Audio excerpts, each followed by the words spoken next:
একটা আধুনিক যাত্রীবাহী বিমান বোয়িং 787 ড্রিমলাইনার। দুজন অভিজ্ঞ পাইলট, ক্যাপ্টেন সুমিত সাবরওয়াল যার ৮,২০০ ঘন্টা প্লেন চালানোর অভিজ্ঞতা এবং কো পাইলট ক্লাইভ কুন্দর যার ১১০০ ঘন্টা প্লেনের সহচালকের অভিজ্ঞতা। পরিষ্কার আকাশ, ভালো আবহাওয়া, তারপরও মাত্র ৩৪ সেকেন্ডে সব শেষ। অসম্ভব রকমের এক অবিশ্বাস্য ব্যাপার। আপনারা সবাই জানেন সেই ভয়ঙ্কর এবং দুঃখজনক দুর্ঘটনার কথা। ২০২৫ সালের ১২ই জুন আহমেদাবাদ থেকে যে ফ্লাইটটা লন্ডনের উদ্দেশ্যে রওনা দেয়, সেটা ওড়ার মাত্র ৩৪ সেকেন্ড পরে আহমেদাবাদের BJ মেডিকেল কলেজের হোস্টেলের ওপর ভেঙে পড়ে এবং বিমানে থাকা যাত্রী ও নিচে থাকা মানুষদের মধ্যে এখনও প্রায় ২৭০ জনের মৃত্যুর খবর পাওয়া যাচ্ছে। প্রশ্ন একটাই, এত আধুনিক বিমান, এত অভিজ্ঞ পাইলট, তবুও এমন ভয়াবহ দুর্ঘটনা ঘটল কিভাবে? কে বা কারা দোষী? তাদের কি শেষ পর্যন্ত চিহ্নিত করা হবে? এই প্রশ্নের উত্তর খুঁজতে গিয়ে এখনো পর্যন্ত উঠে এসছে ভয়ঙ্কর সব তথ্য, যা শুনলে গা শিউরে ওঠে। এখন বলা হচ্ছে যে ব্ল্যাক বক্সে খুঁজে পাওয়া যেতে পারে এর গোপন রহস্য। ব্ল্যাক বক্সের ডেটা উদ্ধার করা হয়েছে, এখন অ্যানালিসিস বা বিশ্লেষণ চলছে। এখন জানা যাক বিভিন্ন অভিজ্ঞ পাইলট, এভিয়েশন এক্সপার্ট এবং মন্ত্রীর বক্তব্য। কেন্দ্রীয় মন্ত্রী, minister of state for civil aviation Shri Murlidhar Mohol বলেন যে ব্ল্যাক বক্সের তথ্য যাচাই করার সময় সব দিক খতিয়ে দেখা হচ্ছে, যার মধ্যে স্যাবোটাজের দিকটাও দেখা হচ্ছে। স্যাবোটাজ কথাটার পুরো মানে কি? স্যাবোটাজ মানে নাশকতাও হতে পারে, আবার অন্তর্ঘাতও হতে পারে। তার মানে কি এটাও সম্ভব? সত্যি ভয়ানক সব তথ্য উঠে আসছে ব্ল্যাক বক্সের কালো রহস্য উদ্ঘাটনের সময়। পাইলটদের কথাবার্তা যা শোনা গেছে বলে জানা যাচ্ছে, এয়ারপোর্টের CCTV ক্যামেরার ভিডিও এবং আরিয়ান বলে একটি ছোট ছেলে বন্ধুদের প্লেনের ভিডিও দেখাবে বলে যে ভিডিওটা তুলেছিল, সেটাই এই মুহূর্তে সম্বল। যেটা প্রায় বেশিরভাগ এক্সপার্টই একমত হয়েছেন তা হলো দুটো ইঞ্জিনই কাজ করা বন্ধ করে দিয়েছিল। অনেকে এই কথা বলেছেন যে দুটো ইঞ্জিন ফেল করা বা খারাপ হয়ে যাওয়াটা খুব রেয়ার কেস, তবুও থেকে যায়। আরিয়ানের ভিডিওতে দেখা গিয়েছে যে ল্যান্ডিং গিয়ার, অর্থাৎ যে চাকাগুলোর ওপর দাঁড়িয়ে থাকে, সেই চাকাগুলো প্লেনের আকাশে ওড়ার সঙ্গে সঙ্গেই প্লেনের ভেতরে ঢুকে যাওয়ার কথা, কিন্তু সেদিন সেটা ঢুকে যায়নি। এছাড়া প্লেন টেক অফ বা ল্যান্ড করার সময় প্লেনের ডানার ফ্ল্যাপগুলো বাইরে থাকার কথা, কিন্তু সেটা ভেতরে ঢোকানো ছিল। এই দুটোই পাইলটদের ভুল, কথা বেশিরভাগ এক্সপার্টই মানতে চাননি। এগুলো ক্যাপ্টেনের ইনস্টিংক্টে কাজ করে। তাছাড়া মডার্ন প্লেনে এগুলো না করলে প্লেনের ভেতর ইন্ডিকেশন বা সংকেত দেয়। তাহলে কি প্লেনের হাইড্রোলিক সিস্টেম পুরোপুরি ফেল করে গিয়েছিল? যে কথা অনেকেই আশঙ্কা করেছেন তা হলো বিমান সম্পূর্ণ পাওয়ার হারিয়েছিল।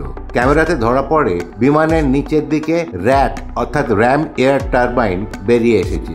এটা শুধুমাত্র তখনই বের হয় যখন সমস্ত পাওয়ার বা ইলেকট্রিসিটি সাপ্লাই বন্ধ হয়ে যায়। এছাড়া বিমানের একমাত্র জীবিত ব্যক্তি বিশ্বাস কুমার রমেশের কথায় একটা জোর শব্দ হয়েছিল এবং প্লেনের আলোগুলো ব্লিঙ্ক করছিল, একবার সাদা একবার সবুজ হচ্ছিল। এটাও দেখায় যে র্যাম কাজ করতে শুরু করেছিল, অর্থাৎ টোটাল পাওয়ার ফেলিওর হয়ে গিয়েছিল। এবার প্রশ্ন, কেন এটা হতে পারে? এর কয়েকটি সম্ভাবনার কথা এক্সপার্টরা বলেছেন। প্লেনে যে জ্বালানি বা তেল ভরা হয়েছিল তা দূষিত হতে পারে, যাতে করে বিমানের ইঞ্জিন ব্লক বা ক্লগ করে দেয়। 2019 সালে জাপানে এমন একটি ঘটনা ঘটে। দ্বিতীয়ত, বৈদ্যুতিক ব্যর্থতা, বোয়িং 787 এর পুরনো সমস্যা, আগেও হয়েছে। তৃতীয়ত, দুটো ইঞ্জিন একসঙ্গে বন্ধ হওয়া ইতিহাসে খুবই বিরল, কিন্তু হতে পারে। চতুর্থ, স্যাবোটাজ অর্থাৎ নাশকতা বা অন্তর্ঘাত, যে নিয়ে আমি আগেই বলেছি। এবার জানি এই বিমানটা যার দুর্ঘটনাটা ঘটেছে তার আগেকার ইতিহাস। 2014 সালে এটি এয়ার ইন্ডিয়ার ফ্লিটে যোগ হয়। 2021 সালে মাঝ আকাশে ফুয়েল বা তেল লিক করে। এছাড়া এটার উইন্ডশিল্ড ভেঙেছিল, ব্যাটারিও অতিরিক্ত গরম হয়ে সমস্যা তৈরি করে, কিন্তু প্রতিবারই কোনো রকমে বেঁচে যায় ফ্লাইটগুলো। এছাড়া দুর্ঘটনার দিন সকালে যখন এটা দিল্লি থেকে আহমেদাবাদ আসছিল, তখন এক প্যাসেঞ্জার আকাশ বাত্রার ভিডিওতে দেখা যায় যে এয়ার কন্ডিশনিং সিস্টেম কাজ করছিল না, টিভি স্ক্রিন ও রিমোটগুলোও কাজ করছিল না, অর্থাৎ সমস্যা কিন্তু আগে থেকেই ছিল। এবার আসি রক্ষণাবেক্ষণের ঘাটতি। এই বিমানটি শেষবার পুরো চেক হয় 2023 সালের জুন মাসে। পরবর্তী চেকের ডেট ছিল 2025 সালের ডিসেম্বর। এর মাঝে এবছর এর ইঞ্জিন চেক হয়। তাই প্রশ্ন থেকেই যায়, বিমানটাকে সত্যি ওড়ার জন্য যোগ্য বা প্রস্তুত ছিল? এবার আসি বোয়িং 787 মডেলটির এক গভীর সমস্যা। প্লেন প্রস্তুতকারক বোয়িং এর প্লেন তৈরির সময় অনেক বিতর্কিত মানের পার্টস ব্যবহার ও কাজের কথা উঠে আসছে। মিডিয়াতে প্রকাশ যে একাধিক তদন্তে দেখা গিয়েছে যে ভেতরে ধাতব টুকরো বা ফেলে রাখা যন্ত্রাংশ, ভুলভাবে বসানো পার্টস। কিছু কর্মী নিজেরাই নাকি বলেছিলেন, আমি এই প্লেনে কোনোদিন চড়বো না। এবার বলি এয়ার ইন্ডিয়ার নানা ঘাটতি। অনেকের মতে প্লেন রক্ষণাবেক্ষণ ঠিক মতো হচ্ছে না। 2023 সালে ডিজিসিএ পেয়েছিল কিছু চেক মিস করা এবং ভুয়ো রিপোর্ট সংক্রান্ত সমস্যা। এছাড়া ফ্লাইটের খাবার খেয়ে বা অন্য কারণে অসুস্থ হয়েছেন কিছু যাত্রী এবং ক্রু।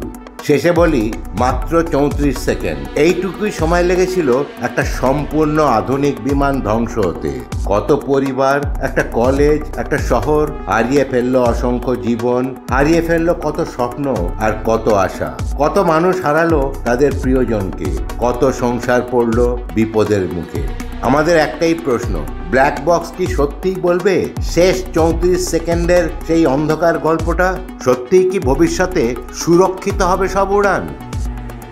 আজ এই পর্যন্তই। পরের ভিডিওতে আবার আপনাদের সঙ্গে দেখা হবে। ভালো থাকবেন, সুস্থ থাকবেন। আর যদি এই ভিডিওটা ভালো লেগে থাকে তাহলে প্লিজ লাইক, সাবস্ক্রাইব ও অন্যদের সঙ্গে শেয়ার করবেন। ধন্যবাদ।